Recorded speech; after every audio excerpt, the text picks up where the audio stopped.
عيالي شالعين قلبي ومدمريني. اتزوج الزواج تقليدي، وبعد هذا الزواج هذا الشخص حبيته وتعلقت بيه، وهو هم حباني وهو زين إلي وأني زينة إله، بس إنما شنو عندي عيالي مو زينين، خصوصا عمتي مدمرتني دمار. يعني كل شي تحاسب، محصرة علي مثلا أتمرض أو أتأذى أو مثلا ما أقدر أقعد الصبح تلعب بي جولة.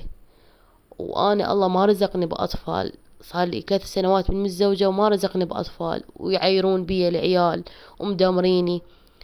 جيت أني كبيرة جنة مالتهم، بس اجني وراي جناين 2. ذني سبحان الله زوجا خلفه، صار عندهم خلفة من خلفن عزلا كل من بيت وحدها إلا أني. ممنوع أطلع، ممنوع أعزل.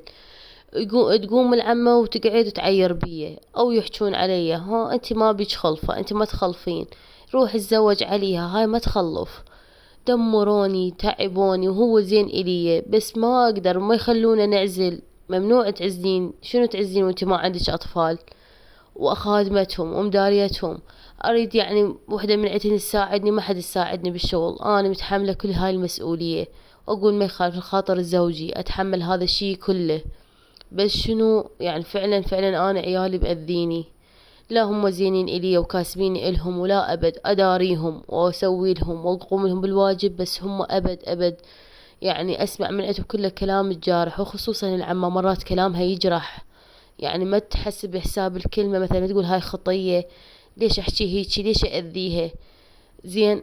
هو يعني حصر علي مثلا يعني إذا تأخر بالنومة، أو مثلا ما قعدت، يعني أقعد أنا مرات الصبح ما أقعد، بس مرات يعني هم يصير واحد مريض ما له خلق، لا تنقلب الدنيا عليه، تجي تدق الباب، ها انت ايش عندش نايمة لحد الآن؟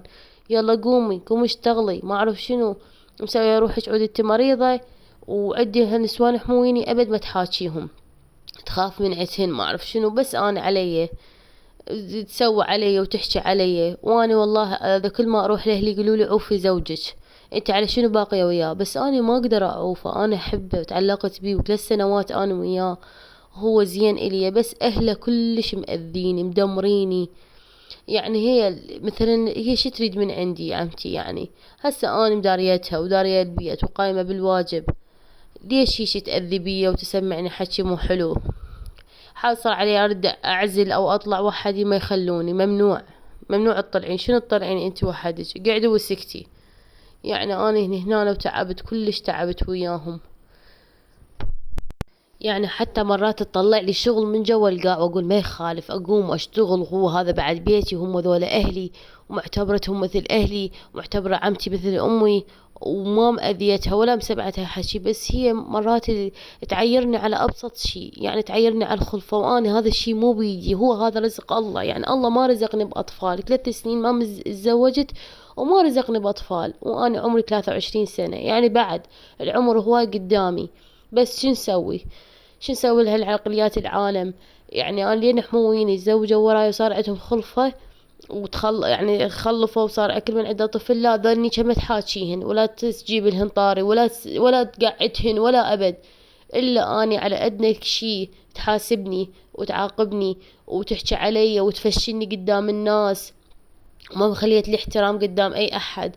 وكل ما هذا قالت لي روح لك شوف لك مرة، شوف لك مرة تتزوج، انت ما يصير تظل هيك بدون خلفة.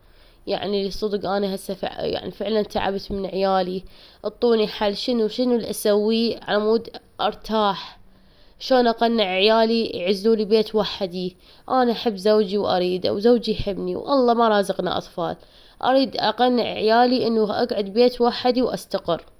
حبايبي، قصة أحد المتابعات، اعطونا آراءكم وتقولكم أنا كلش تعبانة من عيالي مدمرين حياتي. فإحنا هم نقول للعيال هلا هلا بتشنة، ترى هي مثل بيتكم. ومرات انتو هم عندكم بنات وتزوجوهم، هم تقبلون على بناتكم هيك يصير بيهن. المهم حبايبي، نوصل هنا لنهاية الفيديو مالتنا، وسوينا لكم تبسي طيب ويخبل. ولا تنسونا بالتعليقات الحلوة واللايكات والاكسبلور، واشوفكم بخير ومع الف الف سلامة. وهلا هلا بالكلام الحلو، وهلا هلا بالشناين حبايبي انتو، ومع السلامة وباي باي.